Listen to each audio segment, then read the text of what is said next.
Toda a sala se virou quando a patroa apontou o dedo para a faxineira e gritou na frente de todos que havia sumido dinheiro, e só podia ter sido ela, a que limpava os quartos, a que ficava sozinha pelos cantos. A faxineira não respondeu. Ficou parada no meio daquele corredor com o avental ainda na cintura. Abaixou os olhos por um segundo e então abriu a bolsa devagar com uma calma que ninguém ali soube explicar. O que ela tirou de dentro daquela bolsa era algo que a patroa jamais imaginou que existia. E quando a verdade veio à tona na frente de todos, o silêncio que caiu naquela sala não era o mesmo de antes. Era uma terça-feira de manhã, no início de outubro, quando Luzia Meirelles Santos saiu de casa às 5h45 antes do sol. O céu ainda estava cinza azulado, com aquela luz de madrugada que transforma as ruas em outra coisa, mais silenciosas, mais honestas, do tipo que só os que acordam cedo conhecem. Luzia tinha 62 anos, cabelos pretos com fios brancos na raiz, que ela não pintava porque pintar custava e porque havia decidido, em algum ponto dos últimos 8 anos, que algumas batalhas são menores do que parecem quando você está no meio de uma muito maior. Era baixa, de ombros largos, com as mãos de quem trabalha com elas desde os 16 anos. Mãos que não mentem sobre a vida de uma pessoa, que carregam nos nós dos dedos e na espessura da palma toda a história que a boca não contou. Vestiu a blusa de botões cinza, a calça de tecido escuro bem passada, o sapato fechado de borracha que ela usava nos dias de trabalho porque o piso de cerâmica molhado escorrega. Colocou o avental dobrado no braço esquerdo, o avental branco com o bolso no peito, onde ela guardava o pano pequeno, e pendurou a bolsa de couro escura no ombro direito. A bolsa era velha, de couro genuíno que havia amolecido com os anos até ficar com aquela textura específica do couro muito usado, que não é desgaste, mas é intimidade. Ela havia comprado aquela bolsa em 2008, num sábado de manhã, numa loja do centro de Campinas, quando ainda tinha dinheiro para comprar bolsa de couro numa loja do centro de Campinas. No fundo da bolsa, dentro de um envelope de papel craft fechado com elástico vermelho, estava o caderninho. Era um caderninho de capa preta, 17 por 12 centímetros, com um elástico horizontal que prendia as páginas. Tinha 142 páginas, das quais 86 estavam escritas, não com a letra rápida de diário, mas com a caligrafia cuidada de quem está copiando números que precisam estar corretos, que não podem conter erro de transcrição, porque erro de transcrição é o tipo de coisa que invalida uma prova.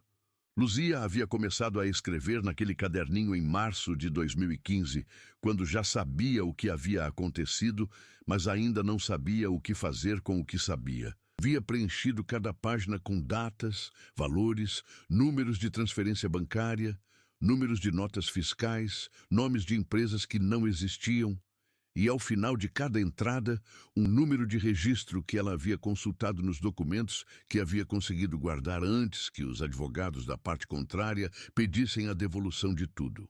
Ela havia guardado o caderninho porque havia aprendido, nos 8 anos que se seguiram à falência da sua empresa, que a memória não é prova e que a prova precisa estar em algum lugar além da própria cabeça.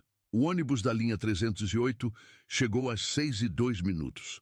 Luzia subiu, pagou, foi sentar no segundo banco do lado da janela. O ônibus estava quase vazio naquele horário. Uma mulher jovem com a mochila no colo dormindo com a cabeça no vidro, um homem mais velho com uniforme de segurança, uma adolescente com fone de ouvido. Luzia colocou a bolsa no colo, colocou as mãos sobre ela e ficou olhando para a cidade que passava lá fora com aquele olhar que não está vendo o que está olhando. Estava pensando em Irene Drummond. Não era uma coisa que ela fazia por escolha. Era uma coisa que acontecia de manhã, nos ônibus, nos corredores de prédios alheios, enquanto esperava o elevador, nas pausas entre uma tarefa e outra, quando o apartamento estava quieto e a cabeça encontrava espaço para voltar ao lugar que ela preferia não visitar. Irene Drummond. 63 anos, cabelos ruivos, o tipo de mulher que preenche uma sala antes de entrar nela, que tinha opiniões sobre tudo, que ria alto, que havia chegado à empresa de Luzia em 1999, 2 anos depois da fundação, com um portfólio de clientes que prometia dobrar o faturamento e uma competência genuína que havia demorado anos para se revelar como algo que servia aos próprios objetivos antes de qualquer outro. Elas haviam sido sócias por 14 anos. Luzia havia fundado a empresa de contabilidade em 1997 com o dinheiro que havia poupado em 12 anos de emprego formal, mais um empréstimo que havia levado 6 anos para pagar. Havia escolhido o nome Meireles em Associados e havia construído a carteira de clientes uma por vez, com o tipo de trabalho que não tem atalho, competência, pontualidade, o cuidado de tratar cada cliente como se fosse o único. Quando Irene chegou, a empresa tinha 18 clientes fixos e 3 funcionários. Quando a dissolução foi decretada, em 2015, tinha 0 clientes, 0 funcionários e uma dívida que levaria anos para ser processada juridicamente.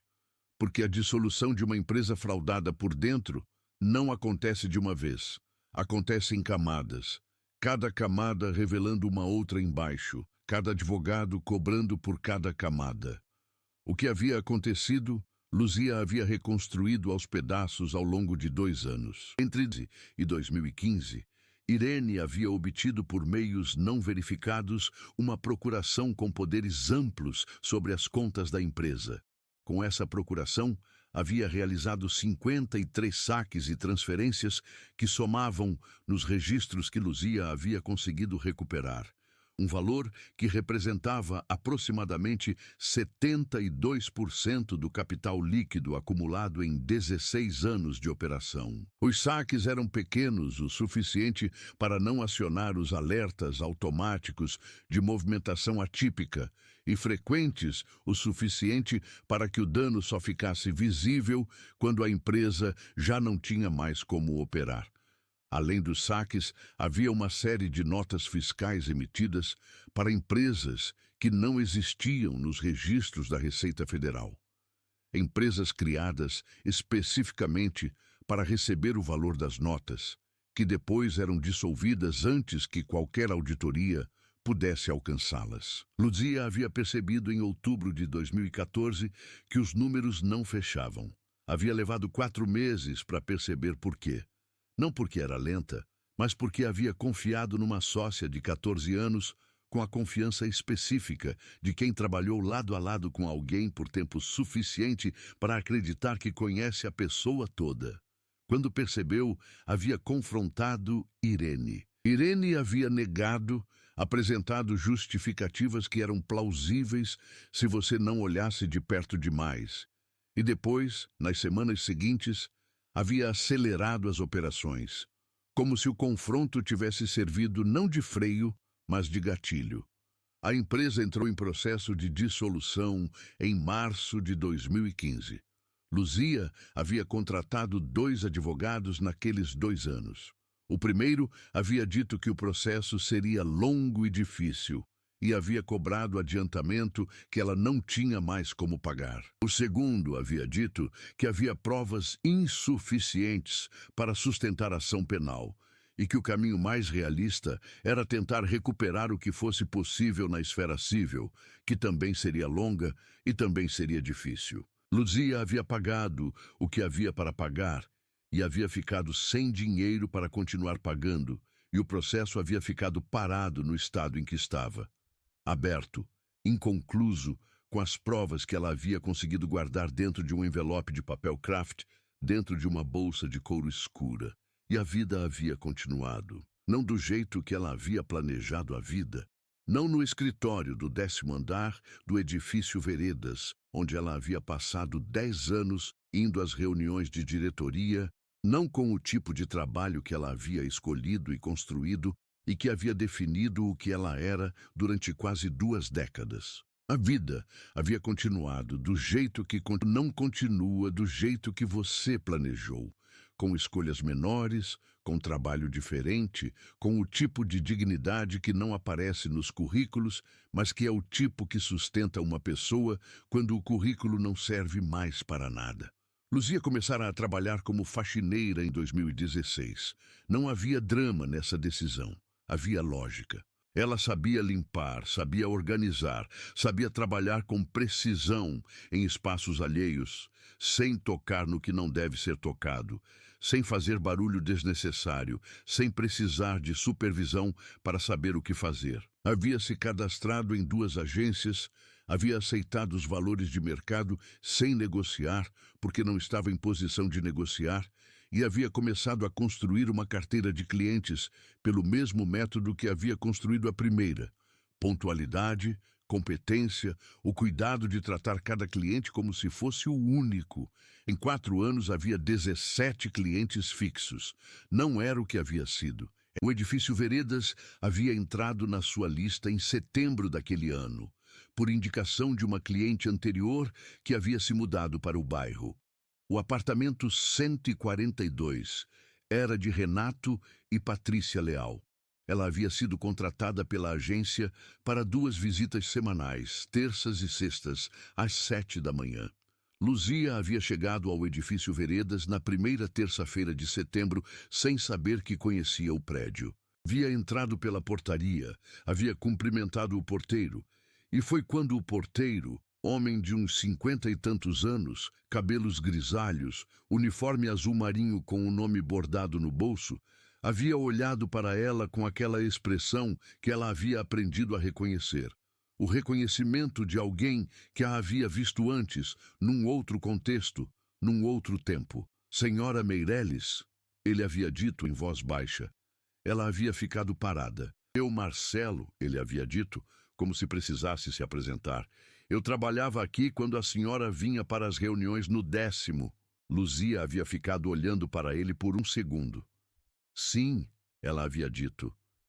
Eu lembro do senhor. Eles não haviam dito mais nada sobre isso. Marcelo havia registrado a entrada, anotado o apartamento, imprimido o crachá de visitante. Luzia havia entrado no elevador com o avental no braço e a bolsa no ombro. Mas havia algo entre eles depois daquele momento. O tipo de reconhecimento mútuo de 2 adultos que viveram o suficiente para entender que o passado de uma pessoa não é assunto de ninguém. E que manter silêncio sobre o que se sabe é uma forma de respeito que não precisa de palavras para ser comunicada. Naquela manhã de outubro, o elevador subiu em silêncio. Luzia desceu no primeiro andar. Caminhou pelo corredor de cerâmica bege até a porta do 142 e tocou a campainha. A porta abriu. Patrícia Drummond Leal tinha 38 anos, cabelos castanhos lisos na altura do queixo, o tipo de beleza que se percebe como arma antes de se perceber como qualidade. Uma beleza útil que ela havia aprendido a usar com a mesma eficiência com que usava tudo o mais.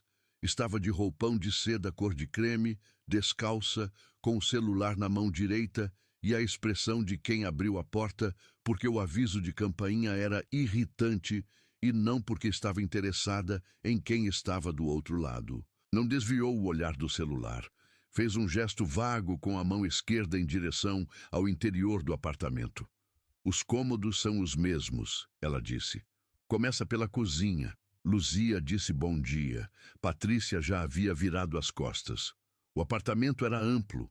Sala com pé direito alto, sofás brancos, mesa de jantar de madeira escura, uma estante com livros organizados por cor que ninguém havia lido. Via fotos emolduradas na parede do corredor. Uma foto de viagem com neve ao fundo, uma de aniversário com bolo e gente sorrindo, uma de inauguração de empresa com Renato e outras pessoas na frente de uma fachada de vidro. Luzia passou pelo corredor devagar, como fazia sempre. Não porque estava procurando alguma coisa, mas porque havia aprendido que os corredores de apartamentos contam histórias e que entender a história de um espaço ajuda a trabalhar nele sem errar. Parou um segundo diante da foto de inauguração. Olhou para o rosto de Renato Leal, que sorria de blazer azul na frente da fachada. Olhou para as outras pessoas ao redor. Depois tocou de leve a alça da bolsa. Não o caderninho, apenas a alça, o couro familiar. E continuou andando. Na sala, a sogra Dalva estava sentada no sofá com uma xícara de café, 65 anos, cabelos brancos bem penteados, aquela postura de mulher que foi ensinada, que postura é importante e que nunca desaprendeu. Olhou para Luzia com o tipo de olhar que cataloga sem se envolver. Registra, arquiva, não comenta. A cunhada Fernanda, 29 anos, estava encostada na bancada da cozinha com o celular, cabelos presos, camiseta branca, aquela expressão levemente desconfortável de quem está num lugar que não é o dela e ainda não decidiu como se posicionar nisso. Bom dia, disse Luzia pausado. Ninguém respondeu. Ela foi para a cozinha. Trabalhou em silêncio como fazia sempre, com o ritmo específico que havia desenvolvido ao longo de anos de trabalho em espaços alheios, que não é o ritmo da eficiência industrial, mas da eficiência cuidadosa, a que limpa sem fazer barulho, a que organiza sem perguntar se quer ser organizada, a que vê o que precisa ser feito e faz antes que alguém precise pedir. 40 minutos. Cozinha, banheiro do corredor, sala de jantar. Quando foi ao quarto para limpar os móveis com o pano de microfibra, Patrícia apareceu na porta. Não bateu. Entrou com a expressão que Luzia havia visto antes em outros rostos. A expressão de quem já tomou uma decisão e está executando, não deliberando. Sumiu R$ 200 da gaveta da cômoda, disse Patrícia. Luzia limpou as mãos no pano devagar. A sala tinha silêncio de quem está ouvindo do corredor, e havia gente no corredor. Renato havia aparecido na porta com o celular na mão, de camiseta e calça de moletom, com a expressão de quem foi acordado por barulho e ainda não entendeu qual barulho era esse. Dalva estava parada 2 passos atrás, a xícara ainda na mão. Fernanda havia vindo da cozinha e estava no vão da porta da sala com o celular no bolso, olhando para Luzia com aquela expressão desconfortável de antes, agora mais definida. Não toquei em nenhuma gaveta, disse Luzia. Era na gaveta que a senhora estava limpando. Eu limpei a superfície da cômoda com o pano, não abri gaveta nenhuma. É claro que vai negar, disse Patrícia, e o tom havia mudado. Não mais a voz plana de quem está sendo razoável, mas a outra, mais alta, com a crueldade específica de quem está usando a própria posição para dizer uma coisa que fora daquele contexto não poderia ser dita sem consequência. É sempre assim com gente desse tipo. O silêncio que se seguiu durou 2 segundos. Luzia virou para Renato, olhou para ele com aquela atenção específica, não hostil, mas direta, do tipo que não pede permissão, mas também não precisa de confronto. Do tipo que havia desenvolvido em anos de reuniões de diretoria, onde o que estava em jogo era maior do que R$ 200, e onde aprender a controlar o que o rosto mostrava era parte do trabalho. Em qual cartório este apartamento está registrado? Ela perguntou. A voz estava baixa e firme. Luteiro no 4 ofício do centro, Renato piscou. O que isso tem a ver com... Nada por enquanto, disse Luzia. Estou só curiosa. No corredor o interfone tocou. Renato foi atender. Patrícia ficou olhando para Luzia com a expressão de quem recebeu uma resposta que não entendia e que não gostava de não entender. Dalva havia ficado rígida no lugar, a xícara parada na mão, os olhos fixos em Luzia com uma qualidade diferente do antes. Não o registro neutro de antes, mas outra coisa, mais estreita, mais cuidadosa. A voz de Renato no interfone do corredor. Pode subir, seu Marcelo. Patrícia não esperou. Caminhou até Luzia, estendeu a mão para a bolsa de couro escura que estava no ombro dela e puxou. Luzia não reagiu. Ficou de pé no centro do quarto enquanto Patrícia levava a bolsa para a sala com o passo de quem está terminando alguma coisa e caminhou até o sofá branco e despejou o conteúdo. Caíram.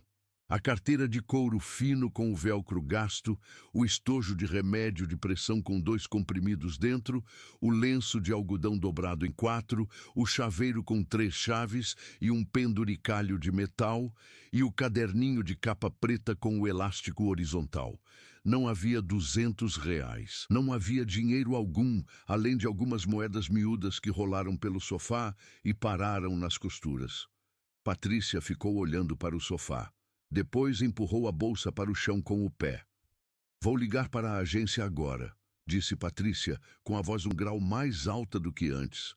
Aquele tom específico de quem foi apanhado errado e escalou em vez de recuar. Cancelo o contrato, registro ocorrência. Não quero mais essa mulher dentro de casa. Dalva, no sofá, olhou para o lado.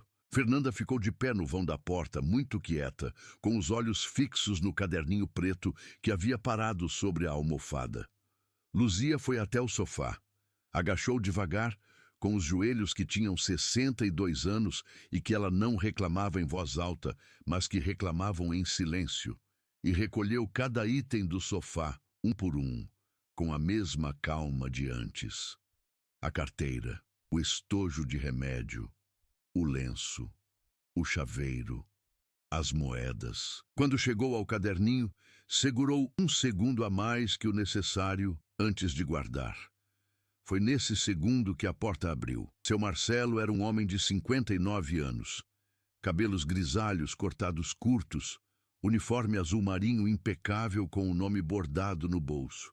O tipo de presença que não preenche uma sala, mas que a estabiliza, como um peso colocado num lado de uma balança que estava tremendo. Havia subido com uma encomenda que estava no braço, mas havia parado na soleira com a porta entreaberta e havia ficado olhando para a cena, o sofá com os pertences espalhados, a bolsa no chão, Luzia agachada recolhendo as coisas, Patrícia de pé com o celular na mão.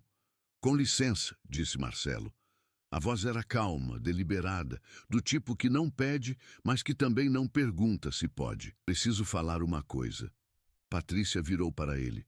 A encomenda pode deixar na portaria. Não é sobre a encomenda. Silêncio. Marcelo deu um passo para dentro do apartamento. Colocou a encomenda no aparador, perto da porta, com o cuidado de quem está liberando as mãos para fazer outra coisa. Ficou de pé no meio da sala, com a postura de quem exerceu autoridade em espaços pequenos por tempo suficiente para saber como ela funciona sem precisar de cargo formal. Eu conheço essa senhora há muitos anos, ele disse.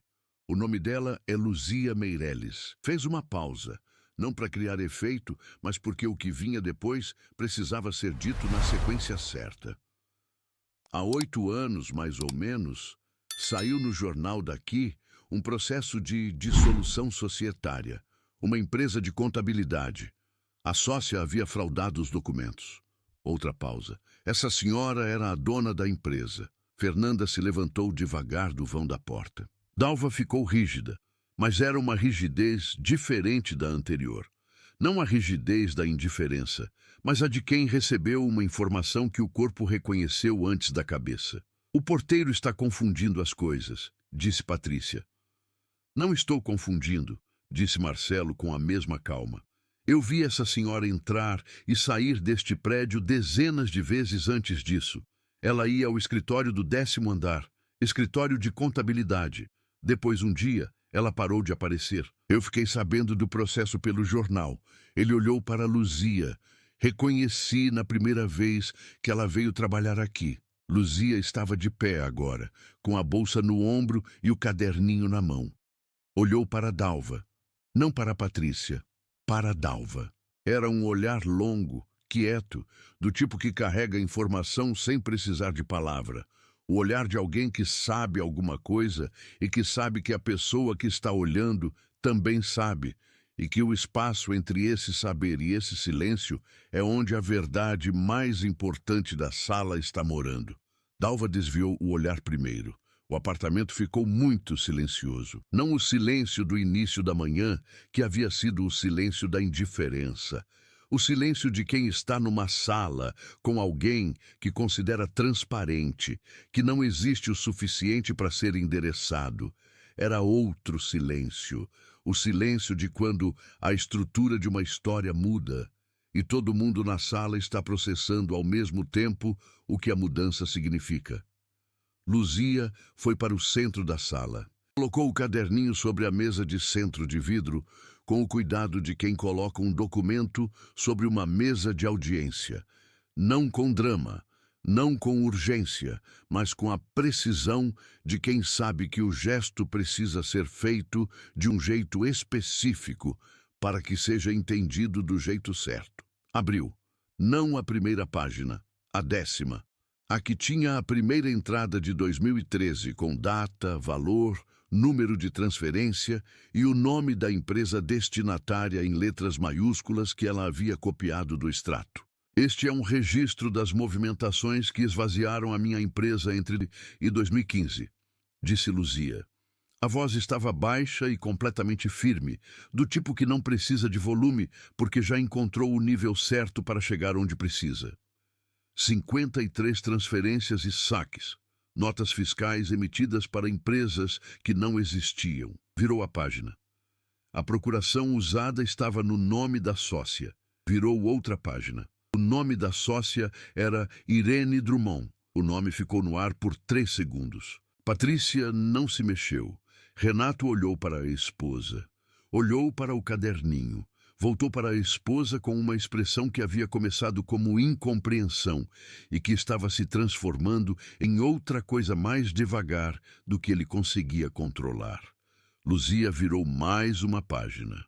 Este apartamento foi comprado em setembro de 2016. Ela deslizou o dedo sobre uma linha do caderninho. Este valor aqui corresponde a uma transferência de julho de 2015, 3 meses antes do encerramento formal da minha empresa, para uma conta de pessoa física cujo CPF eu não consegui identificar pelos meios que tinha disponíveis. Virou mais uma página. Este é o contrato de compra e venda do apartamento 142 do edifício Veredas, obtido por certidão pública no cartório. Colocou uma folha sobre a mesa ao lado do caderninho. E esta é a certidão de registro em cartório, com a data de aquisição e o valor declarado.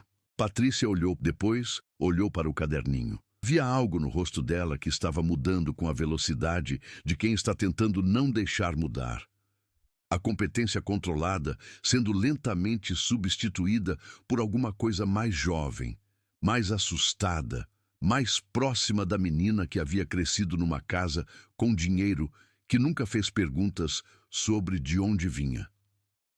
Fernanda havia atravessado a sala, não em direção a Patrícia, em direção a Luzia. Ficou ao lado dela, sem dizer nada, com o tipo de gesto que não precisa de palavra, porque o gesto é a palavra. Marcelo estava de pé perto da porta, as mãos atrás das costas, olhando para a cena com a serenidade de quem fez o que havia para fazer. E agora deixa que a situação siga o próprio peso. Isso é tudo verdade, ele disse em voz alta e calma. Eu vi essa senhora sair deste prédio e não voltar. Vi a empresa fechar. Eu lia o jornal naquela época. Renato olhou para a esposa por um tempo longo. A esposa não o olhou de volta. Patrícia estava olhando para o caderninho. Não para as folhas, mas para o caderninho em si, para a capa preta com o elástico, para as páginas cheias da letra cuidadosa de Luzia, para o objeto físico que representava 8 anos de alguém, carregando dentro de uma bolsa de couro escura a documentação de uma injustiça que havia destruído o que ela havia construído em 18 anos. E havia uma coisa no rosto de Patrícia naquele momento. Não a expressão que havia entrado pela porta naquela manhã. Não a raiva que havia apontado o dedo. Não a arrogância que havia despejado a bolsa no sofá. Era outra coisa, mais embaixo de tudo isso, que aparece quando as camadas de cima são retiradas de uma vez. O rosto de quem acabou de entender que a fundação sobre a qual estava construída a própria vida tinha uma fratura que ela nunca havia verificado, porque nunca havia achado necessário verificar. Sentou no sofá, com a mão na boca. Dalva estava de pé, a xícara de café finalmente depositada sobre a mesa de centro ao lado do caderninho. os olhos fechados por um segundo que era mais longo do que um segundo. O tipo de segundo que acontece quando uma pessoa decide conscientemente o que vai fazer com o que está sentindo. Renato disse que ia buscar um advogado, não para a sala.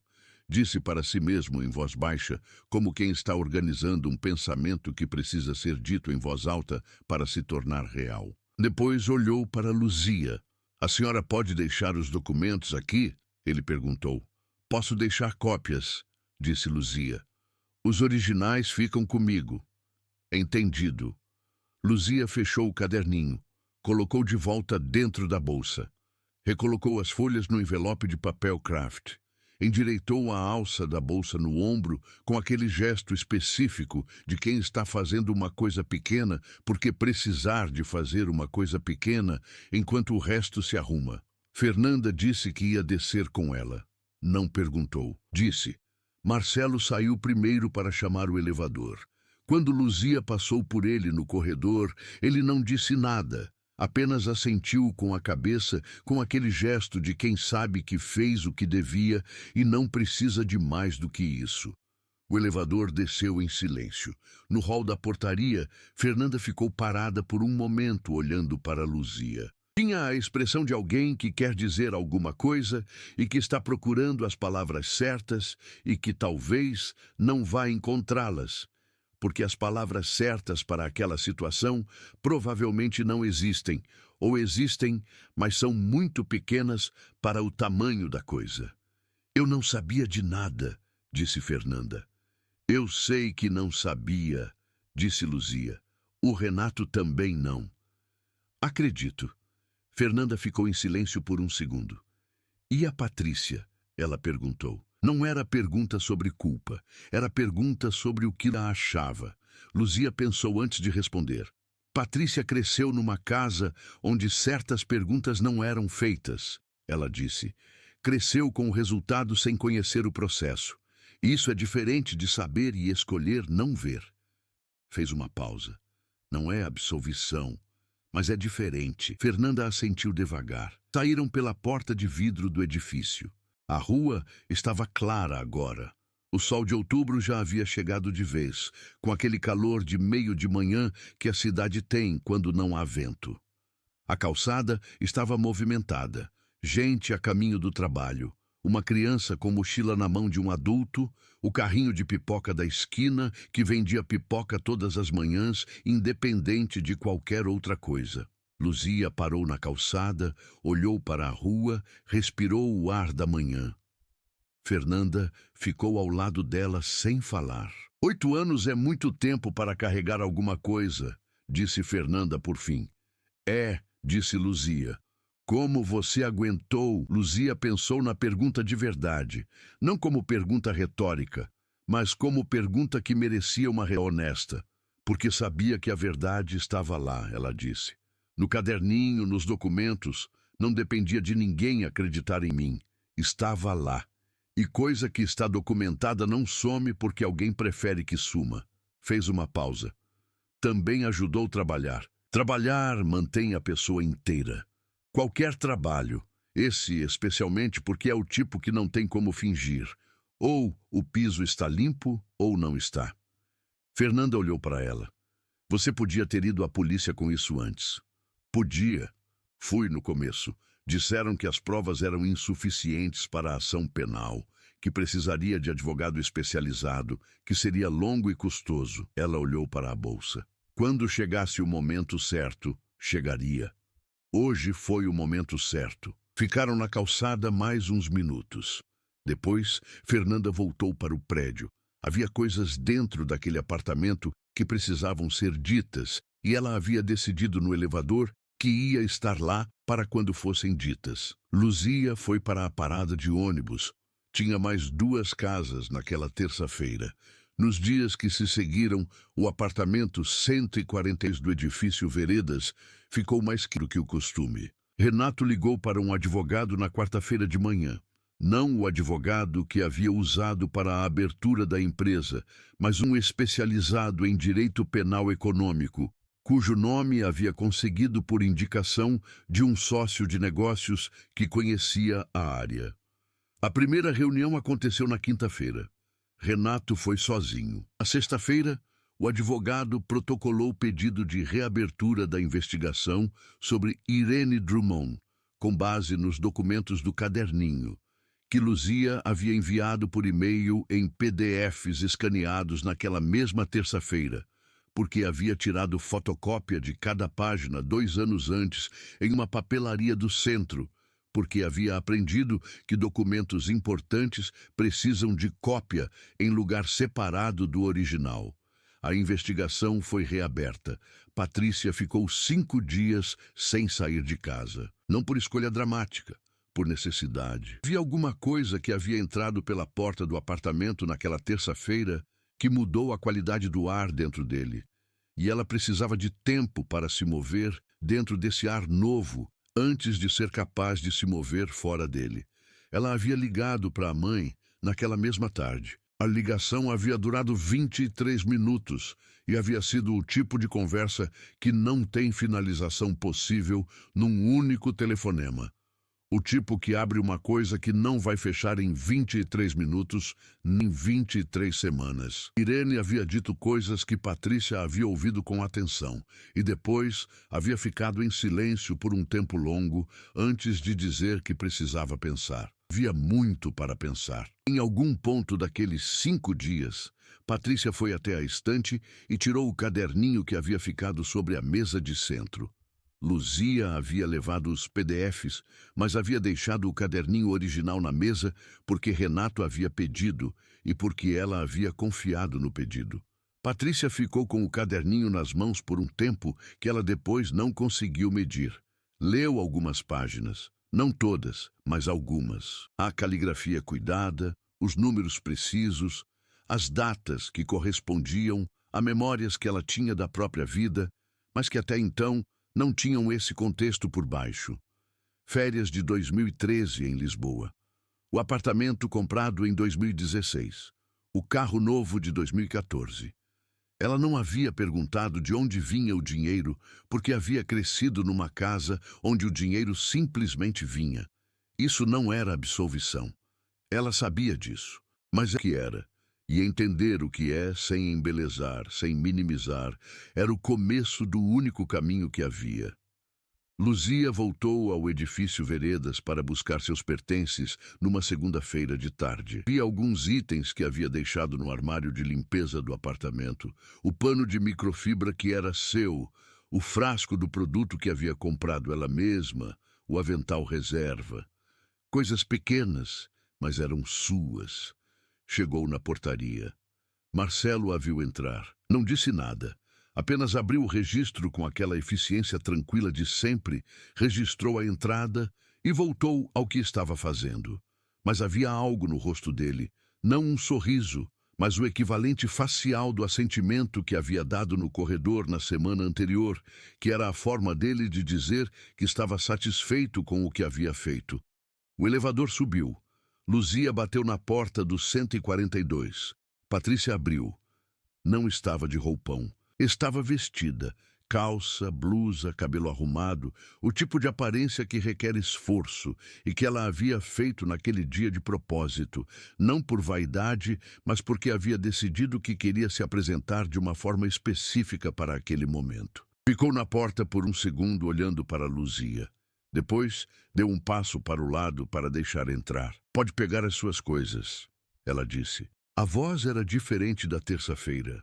Não a voz plana de antes, não a voz alta de depois, mas outra, mais embaixo, do tipo que aparece quando alguém passou muitos dias fazendo perguntas difíceis para si mesmo e ainda está no meio das respostas. Luzia foi ao armário de limpeza, recolheu os itens, colocou na bolsa. Quando voltou para a sala, Patrícia ainda estava na entrada, de pé, as mãos entrelaçadas na frente. Eu cresci acreditando que tudo era legítimo, disse Patrícia. Devagar, com a voz de quem está dizendo uma coisa verdadeira e que sabe que verdadeira não é suficiente, mas que é o que tem. Não sabia. Eu precisava que você soubesse disso. Luzia ficou olhando para ela. Não disse que acreditava. Não disse que não acreditava. Havia aprendido. em 8 anos de carregamento silencioso, que algumas coisas não precisam de veredito imediato, que o veredito chega no tempo que precisa, quando a pessoa que precisa dá-lo está pronta para dá-lo com honestidade. Eu passei 8 anos com aquele caderninho no fundo da bolsa, disse Luzia. Não para destruir ninguém, para que a verdade existisse em algum lugar além da minha própria cabeça. Fez uma pausa. Isso foi o que precisava. Patrícia ficou com aquilo por o que você quer que aconteça agora? Ela perguntou. Luzia pensou. Que a investigação siga o caminho que precisa seguir, ela disse. Que as pessoas responsáveis respondam pelo que fizeram.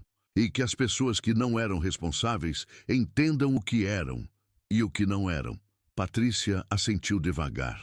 Havia uma coisa naquele assentimento que era diferente de concordância.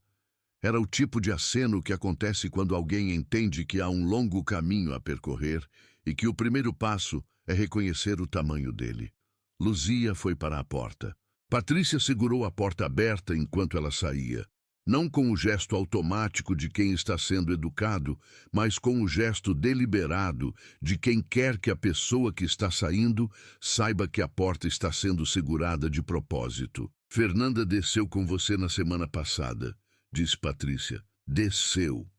Ela é boa nisso, disse Patrícia, em fazer a coisa certa mesmo quando é desconfortável.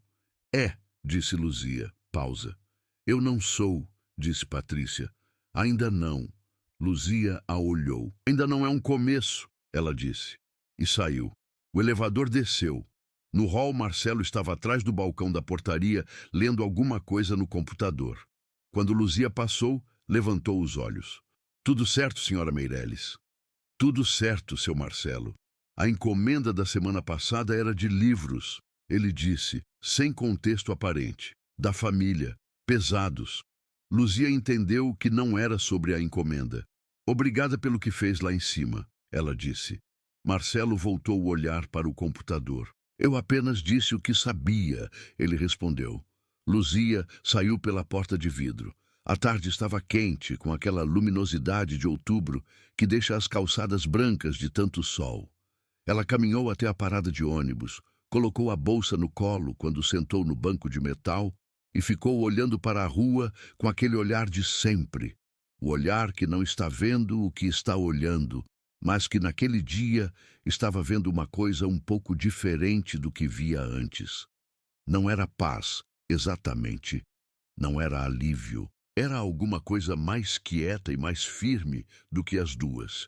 A sensação específica de quando uma coisa que você carregou por muito tempo finalmente encontra o lugar onde devia estar. Não terminou, mas porque o carregar havia chegado aonde precisava chegar. O caderninho estava na bolsa. Na investigação que havia sido reaberta, seria evidência. Nos próximos meses, seria consultado por advogados, referenciado em petições, comparado com extratos bancários e certidões cartoriais. Via páginas que ainda não tinham entrado em nenhum processo, mas que entrariam. A investigação seria longa. Ela sabia disso melhor do que ninguém, porque já havia estado dentro de uma, e sabia como o tempo funciona nessas coisas, que não é o tempo da vida normal, mas um tempo mais lento, mais formal, mais dependente de etapas. Mas a investigação estava aberta.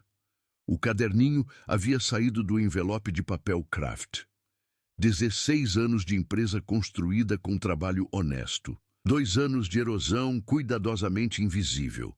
8 anos de carregar a documentação do que havia acontecido dentro de uma bolsa de couro escura em ônibus, elevadores, apartamentos alheios, portarias, corredores de fórum. O ônibus chegou. Luzia subiu. Desta vez, havia assento vago desde o início. Ela foi sentar do lado da janela, a bolsa no colo, a mão sobre o couro amolecido pelo uso. A cidade passou. Não havia nada diferente na cidade. Os mesmos prédios, as mesmas ruas, o mesmo calor de outubro. Mas havia algo diferente na forma como ela a olhava, que era a diferença entre olhar uma cidade quando você está carregando algo que ninguém sabe que você está carregando e olhar uma cidade quando o peso foi colocado onde devia ser colocado. A bolsa estava no colo. O caderninho estava dentro. Mais leve do que havia estado em 8. Honestidade não é um documento. Não é uma prova guardada num caderninho de capa preta que você carrega na bolsa por 8 anos, esperando o momento certo. Honestidade é o que faz você guardar o caderninho quando seria mais fácil jogar fora. É o que faz você trabalhar com precisão em espaços alheios depois de ter perdido o seu próprio. É o que faz você responder com calma quando alguém aponta o dedo na sua direção na frente de todos, porque quem não deve, não teme. E quem não teme, não precisa de volume para se fazer ouvir. E quando chega o momento de abrir o caderninho, em grito, não em vingança, mas com a voz baixa e firme de quem esperou o momento certo porque sabia que o momento certo chegaria, o que se coloca sobre a mesa não é acusação. É a história que estava por baixo de tudo o tempo todo, esperando que alguém tivesse coragem de olhar para ela.